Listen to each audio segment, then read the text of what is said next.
I feel like we should just talk about normal things. What are your thoughts about Missy Elliot? I love Missy. You could trade places with Missy Elliot, would you? Missy Elliot, 2002. Oh, yeah. You would switch places? Yeah. Like right now. First of all, she's so brilliant. She's so good. Most creative musicians out there ever. Yeah, absolutely. And her and Timbaland are like a match made dynamic duo. Yes. What is that? Heaven. Hey, I'm Brittany Bookout, and I want to welcome you to A Fake ID, a podcast where we uproot cultural norms in an effort to become the most authentic version of ourselves. I'm pulling together all my favorite people from all walks of life, all different faith views, world views, childhood experiences, all in an effort to see what is your real identity. But my biggest question is, have you ever had a fake ID? Well, first one. This is happening. Yay! This is real. Welcome to Fake ID, a podcast where we uproot cultural norms in an effort to become and discover the most authentic version of ourselves. I am Brittany Bookout. And I am Sol Santiago. Did you have a fake ID in high school? I did not. No? No. You didn't? Me neither. Such a loser. No. I feel like all my friends had fake IDs. I never had one. Yeah. Because everybody was like partying in high school and I wasn't. My thing was like just driving around. We got in trouble in other ways. Okay, what does that mean? What does that mean, Sol? You know, like we got in trouble in other ways. We weren't like really going to like the clubs and we weren't drinking. Okay. We were just like, you know, boys. Boys. We were boy crazy. I mean, get excited. I think we all were a little boy crazy. I can't believe it. So you never partied or anything in high school? No. Interesting. The partying began in college. We didn't need fake IDs. Right. I went to like a college town. Okay. So it was like all of the party places were like, yeah, come on in. That's how it was for me and my friends in high school. That's terrible. Yeah. And like I will not mention the places that allowed us to, but like I never had a fake ID because we could just get in, or like people would serve us alcohol at like restaurant bar. Terrible. Yeah. Do not do this. Don't do it. Do not do it. No, I'm kidding. No, do not do it. Please, I really mean do not do it. It's not something I'm proud of. Like, who is serving like underage kids alcohol that not checking IDs? Know how to drink. So I think it's actually really ironic that we start this podcast Fake ID, and neither of us ever even had a fake ID. We've never had a fake ID because we knew who we were. I definitely did not know who I was. That's also a lie. I thought I knew. I pretended for control, you know? Pretended to know who I was. Absolutely. Can we just talk about the pressures of growing up in the 90s, early 2000s? Yeah. Like what were some main like pressures for you, like things that caused insecurities, like even culturally, like what society put out there? Well, I remember, first of all, I wanted to be American. But you weren't. Oh, you weren't yet. I am American because Puerto Rico is a U.S. territory. Okay. So we are American citizens. Okay. But, you know, when we come to America, we are very much Puerto Rican. Okay. Like, you know, so I always loved American culture. I loved music. Like, I loved everything, like Britney Spears, and I loved NSYNC, and I loved Aaliyah, and I loved Selena. You know, because Selena was like had her foot in both worlds. Yeah. Before she passed, she rest in peace. Yes. So I loved the culture, but also what was going on in the 90s and early 2000s. I wanted to be skinny. Oh God, girl, let's talk about it. Same. Paris Hilton. It was so cool. Lindsay Lohan. To be 98 pounds. Yes. I remember. Like, do you remember People magazine? Yes. And it's funny because like I feel like they would talk about like they would talk about it like it was no like hate on People magazine, but like they would talk about it like, oh my gosh, like so and so underweight. Yeah. But it made like in a bad way. Yeah. But it made it like attractive. Like it was like, oh wait, no, like that's the it person right now, you know? And like people that were cool, like Nicole Richie, Paris Hilton, all these people who I like admire and love and respect, like those types of people. 100. I love me some Paris Hilton. But hello, your girl. I am like 5'8". I'm an average girl. Like, you know what I mean? I've never been a size 0.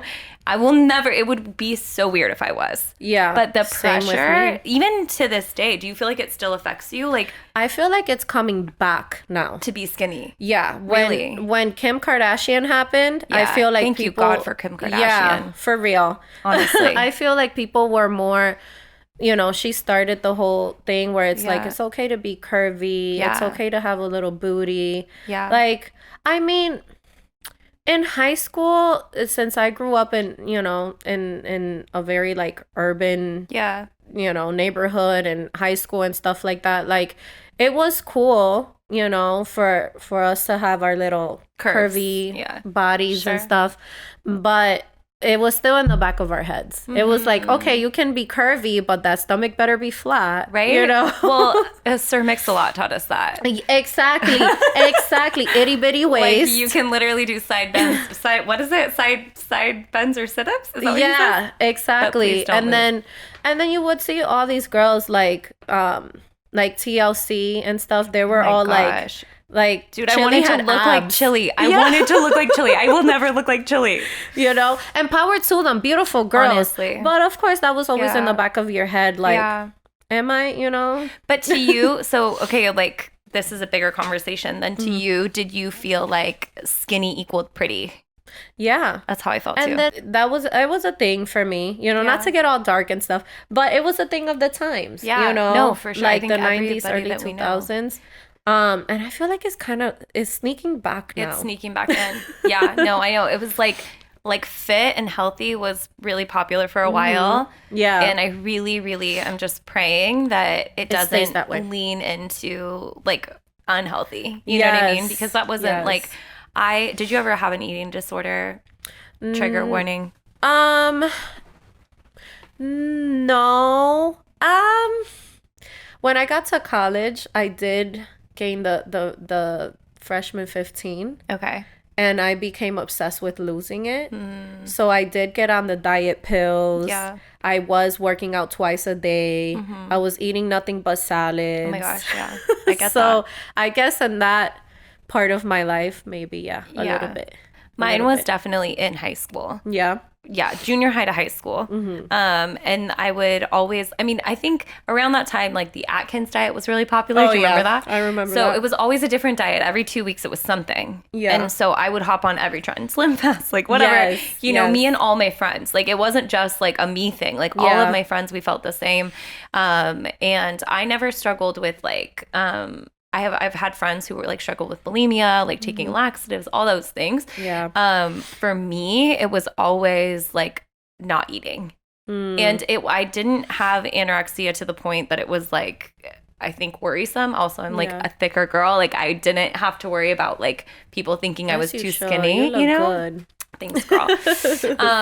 And I have a great body. Like I don't think that like now, but then, you know, when you're in high school and everyone's like a size 2.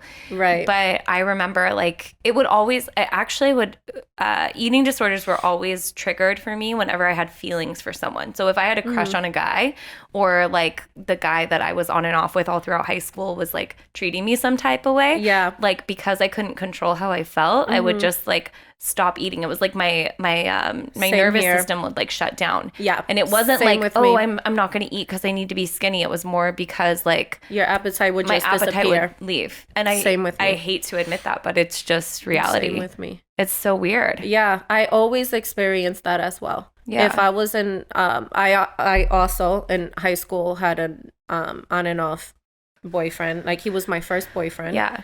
When I was like 14, and I was with him till I was 18. Yeah. So obviously we were kids in this super serious like too dramatic, relationship. Right? Like way too serious. So same with me, and still as of recently. Yeah. Whenever you know, a situation is not as great and it's toxic, I mean, my appetite is like, whoop, gone.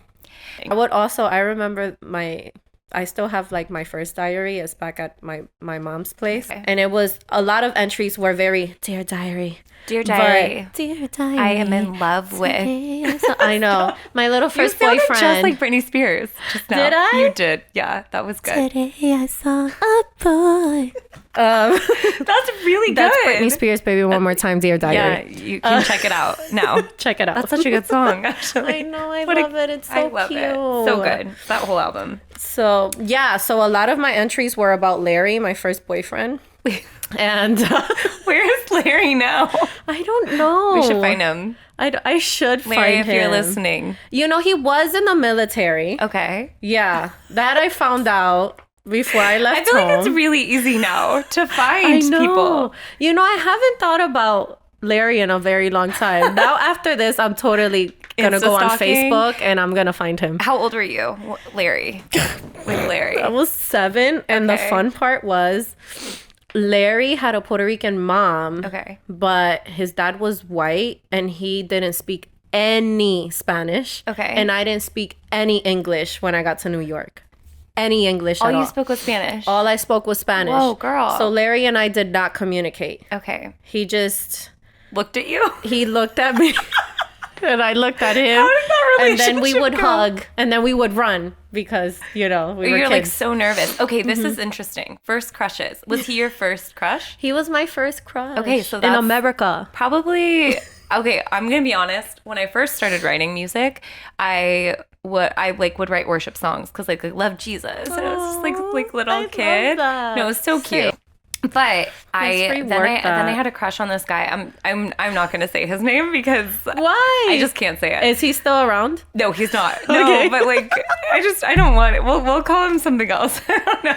Larry's nowhere near LA, so it's fine. I feel like Larry's good. Like Larry's somewhere. I mean, we could see what could happen with Larry. Watch Larry watch this and be like, I'm right here. Reach out. Oh my gosh. But like my childhood crush, I'm very loyal to crushes. So Same. like when I liked somebody, I was into them. Yeah. So like whatever, first grade through like 6th grade, same boy, you know, elementary school. We went to a small private school.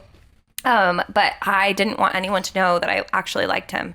So same thing though, like I would run away. Like we would like hug or do something like that. And then I would be so scared. I would like run the other direction. Like, please don't ask me anything. I don't want him to actually know I like him. Yeah.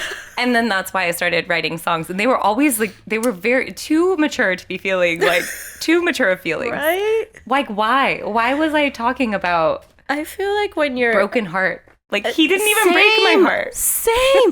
I've been writing about heartbreak since I was a little girl. Like why am I obsessed with this? Oh my God, then I attracted to then when it finally happened, I was like, oh, this is far worse than my songs and all of my poetry. Do you feel like you attracted heartbreak? Like you wanted it. You were attracted to it.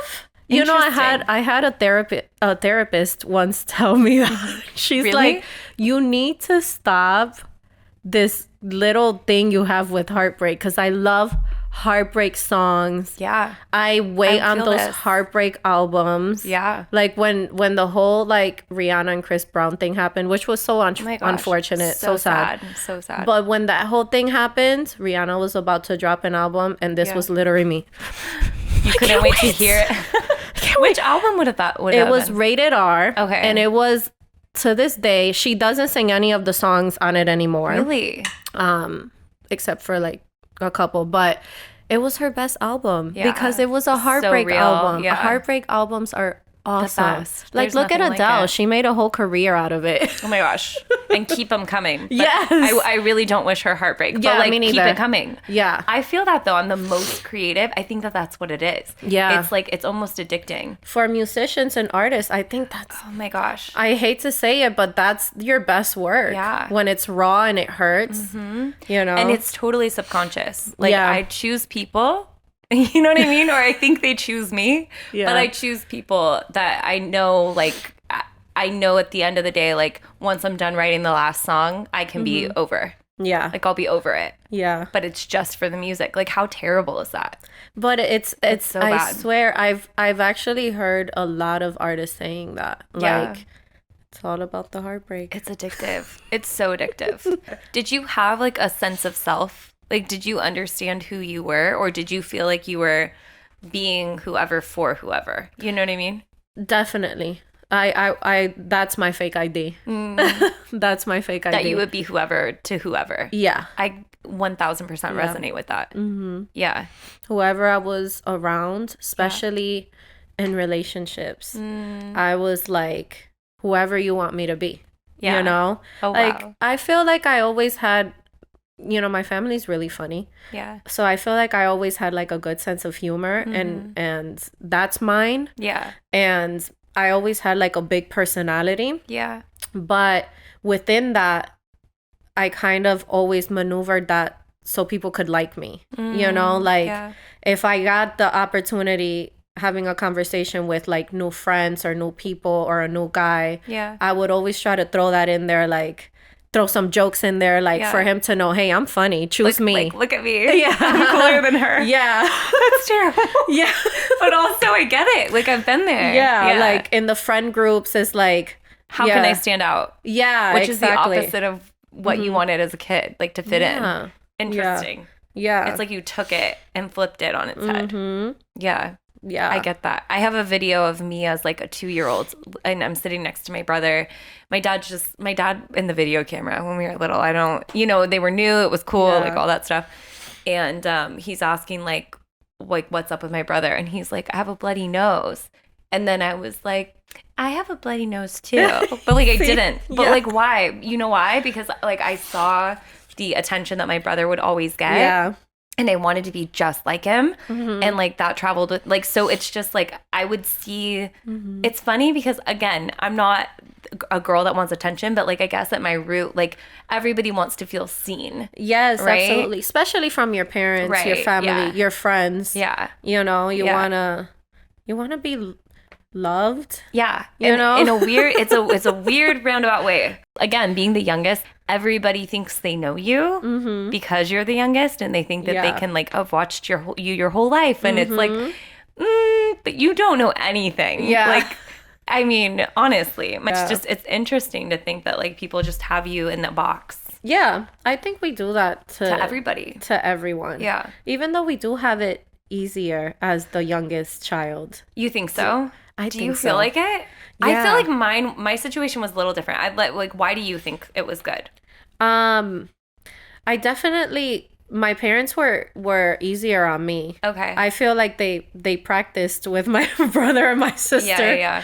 And mind you, my parents were in their 20s when they had my brother and my sister. Yeah, that makes sense. So with me, it was like, I feel like they were too tired. They were like, eh. Like, my mom was probably at her wit's end with me. Oh, I know my mom was. Oh my gosh. My poor mom. Yeah. Oh my God. As a teenager, I put her through some stuff. I was so mean to my mom. I know. It's funny. Like, we take it out on the people that we love the most. Absolutely. Yeah. Yeah. I still apologize to her about that. I know. She's my best friend, my angel. I love her. I think for me, it was different because my brother was kind of the golden child. He was the only boy.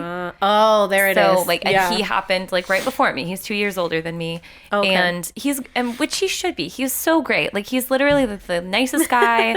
Never strayed from, like, he never did anything bad. That's my sister. He's not perfect, but like, he never did anything bad. And so, like, I get it.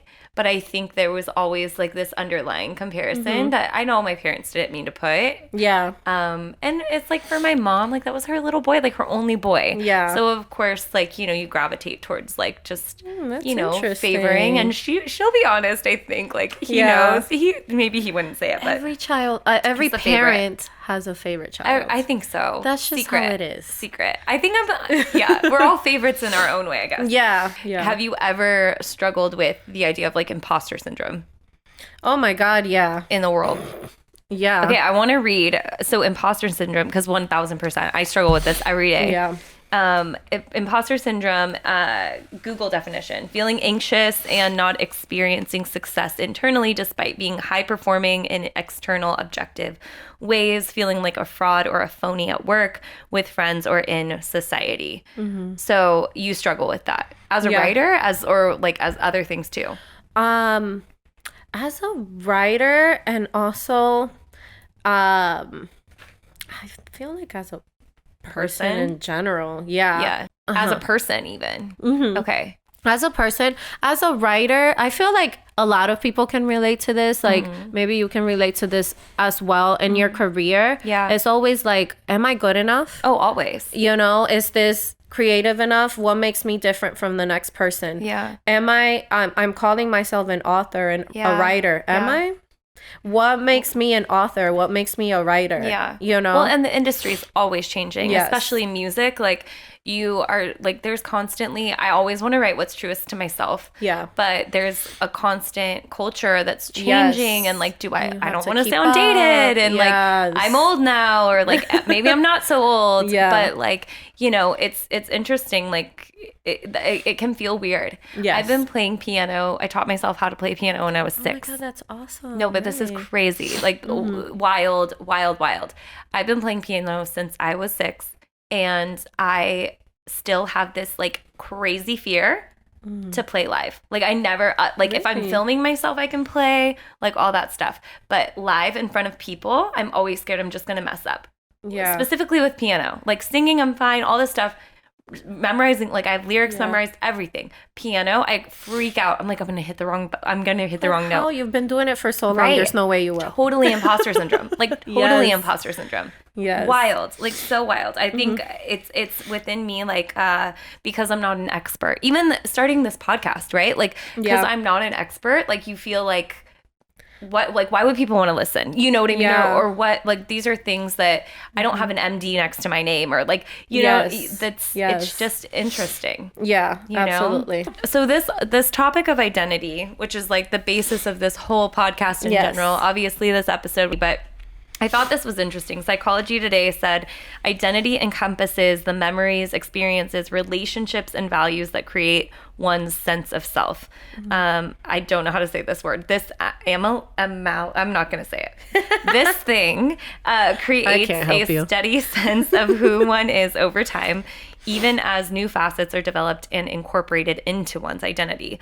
And so I just thought it was interesting that all these little pieces, like this topic of identity is such a hot topic right now. Yes. Which is interesting because also, and I know this is a lot of like research coming at you, but the origin of identity is actually from Latin word, idem, meaning same, which I think is interesting because when I think of identity, I immediately go to individuality. Me too. Yeah, I thought that was really interesting. But identity is actually finding a sameness, and like typically I think relationally, like within relationship, in accordance to like community, it evolved to the word identity meaning quality of being identical. Like that's literally what I meant. Identity evolved to is this quality of being identical. So the identity that we're actually talking about when we talk about identity and like what you identify as right now in culture is actually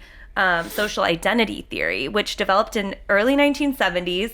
I'm going to mess up this guy's name, but is a British social psychologist named Henri Tajfel and his colleagues. They had a series of minimal group studies in which like they learned about how interpersonal reactions and communities affected how one viewed their sense of self.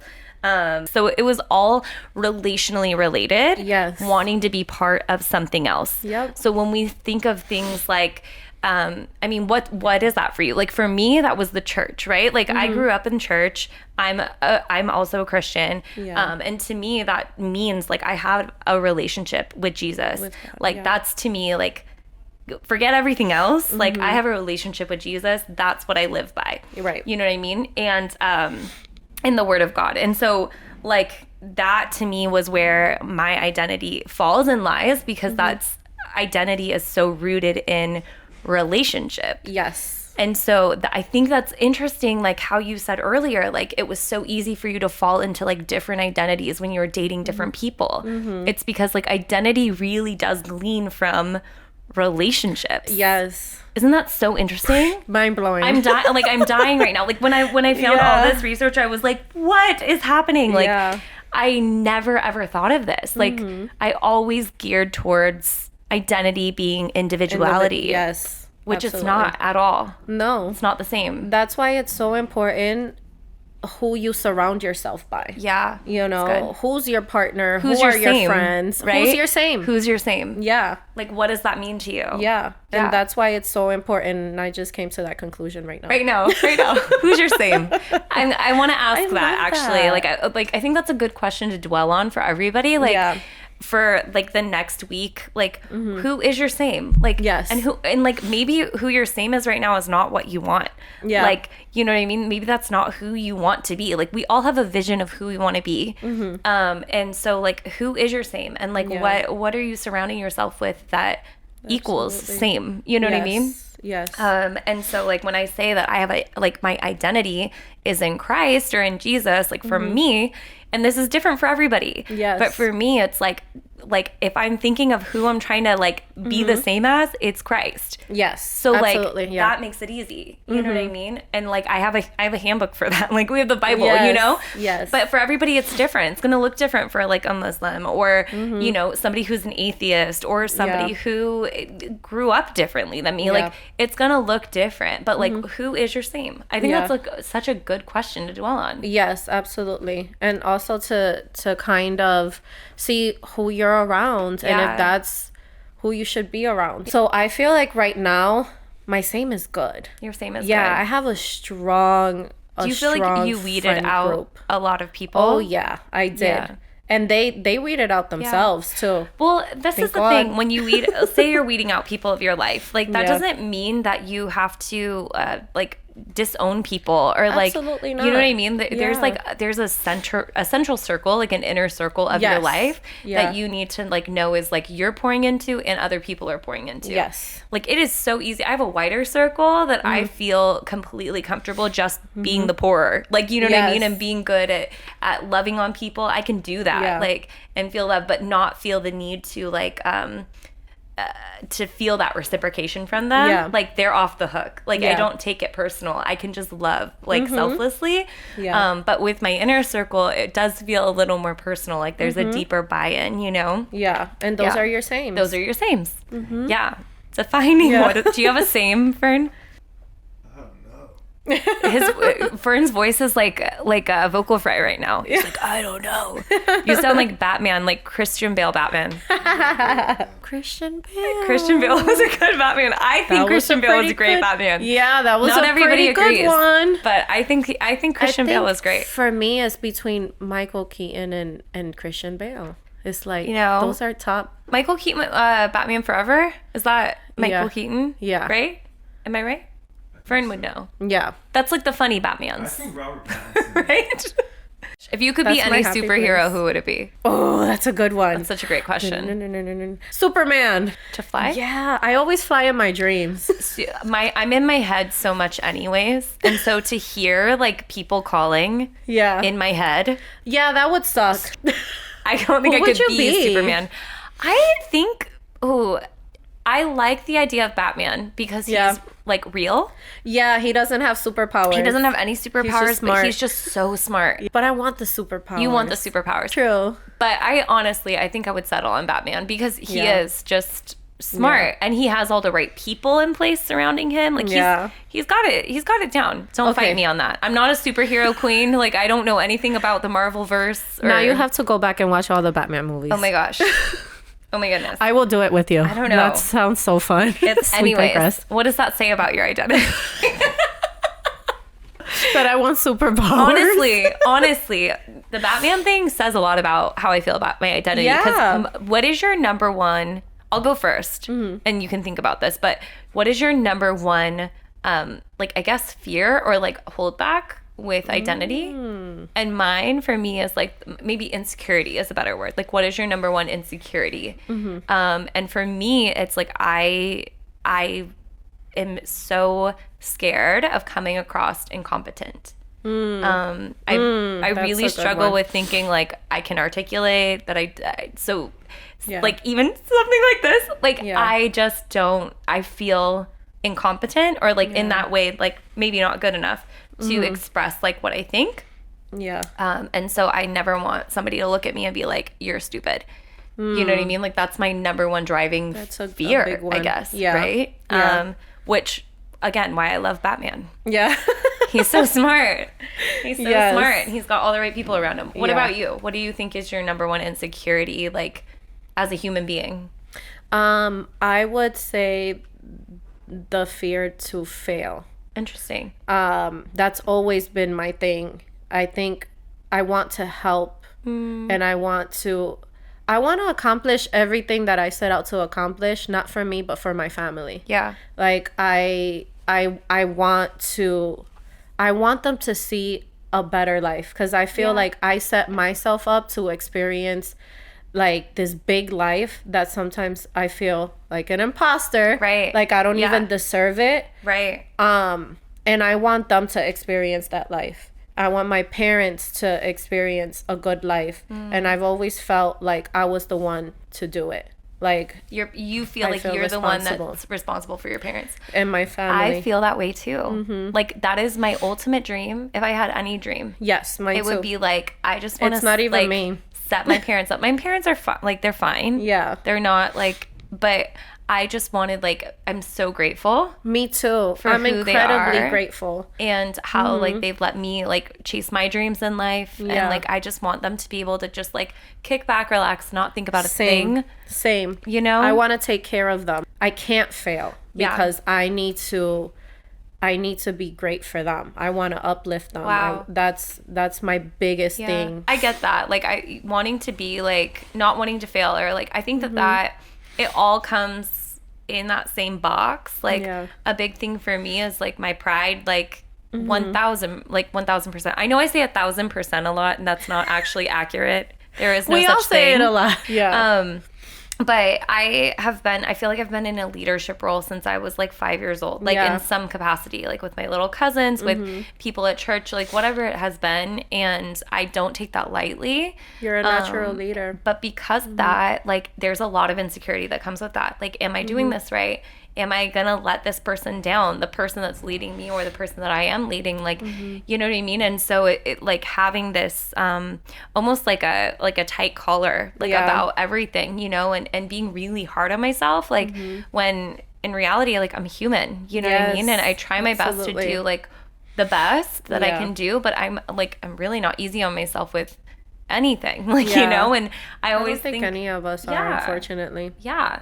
And so, like, every few years, I'll go on a trip by myself for a month. Yeah, Or a few I like months. to do that too. Yeah, I go like alone. You just did this actually Yeah. recently. Yeah. You went to Mexico? To Cabo, to Mexico, yeah. For how long? For 2 months. 2 months. Yeah. So you understand, like, for Mm-hmm. me, this is my safe haven, and I'm surrounded by so many people that I love Yeah. all the time. I'm not like complaining. I have a great life. Yeah. And it's an Amen, me honor. too. It's an honor. But I am my most like best self when I'm alone in an unfamiliar place. Yes. And the reason Me is too. because I'm not thinking, like, I'm not overthinking anything, but I'm truly authentically me. I don't do things that are like quote unquote bad. Like, I'm just living. neither. You know what I mean? And I'm Yeah. not overthinking it. And it's like, I'm always trying to think of like how I can translate that mentality more into, and it gets better every time I come back.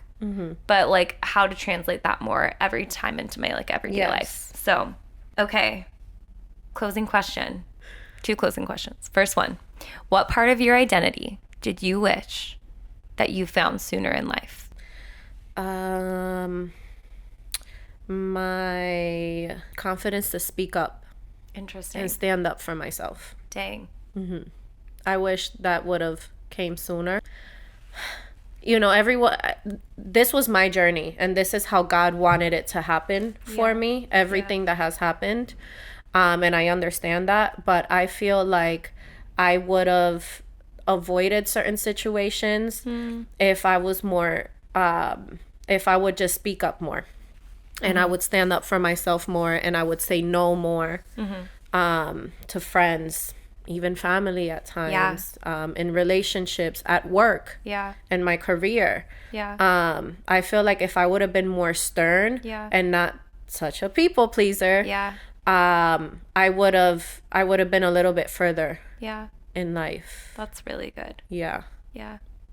How about you? I think for me it's that my no is just as important as my yes. Like, if I would have learned that sooner, Yeah. because I've seen that, like, that's attached to like my sense of self too. You know what I mean? And my sense of knowing. And knowing what's best, because ultimately that does serve people better. Like to have more boundaries and to like know what I'm actually capable of doing in a moment. Exactly. Boundaries, that's a big one. Yeah. But I think I always felt this pressure since I was a kid to be everybody's sunshine. Yes. And like joy is Can something, relate to that. this is something I actually recently realized, is that like joy is something that is sometimes just upon you. Like I think that sometimes it's a gift, and that is something that I feel like I carry. Yes. You know what I mean? Me too. Even when I'm not feeling it, like it's upon me, but that doesn't mean it's always in me. Yes. That's always something to navigate. But so that need to be everyone's sunshine, like I didn't need to try. Yes. Like I didn't need to overdo it. I could have just been myself, and that would have been like the sunshine that people needed in that moment. And ultimately it shouldn't have been about me. But yeah, that my no is just as important as my yes. So people pleasing, pretty much the same thing as you, is that like I don't need to try so hard to make everybody else happy. And it feels good now that I don't do it anymore. Yeah, right? It's so different. Closing question. At what point in your life do you feel like you became sure of who you were? Okay. Or are you still in that process? I think we're always in the process. Yeah. In a way. But I feel like at 33. 33. Yeah. That was the year. My Jesus year. Oh my gosh. Yeah, that was passed the year. That year. Yeah, me too. And that was the year that I was like, I became more aware of certain things and more solid on my nose. And I started to create boundaries, which was something that I had never done before. So I think at the age, which was just not too long ago, I of 33, I think that's when I was like, this is me. How about you? I think I had like two separate times, because I remember so specific, like a specific moment in my life. I was 26 years old, and I actually I felt like a grown up for the first time. Like not just an adult, but a grown up. I remember just feeling so comfortable in my skin, relaxed, like happy with my life and where it was going.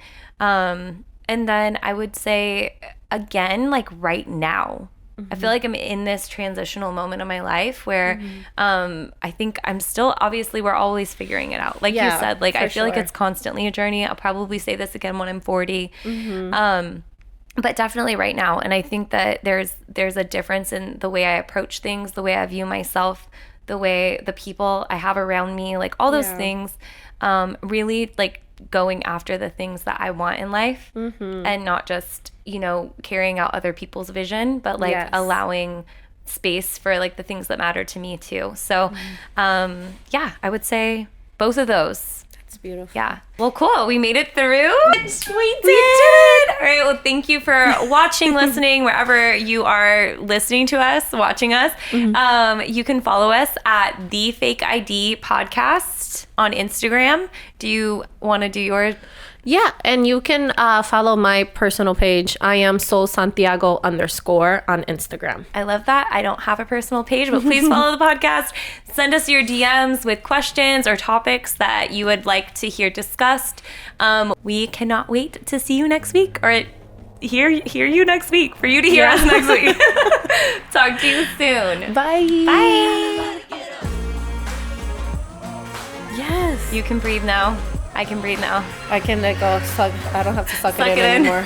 Arnold can let himself loose a little bit.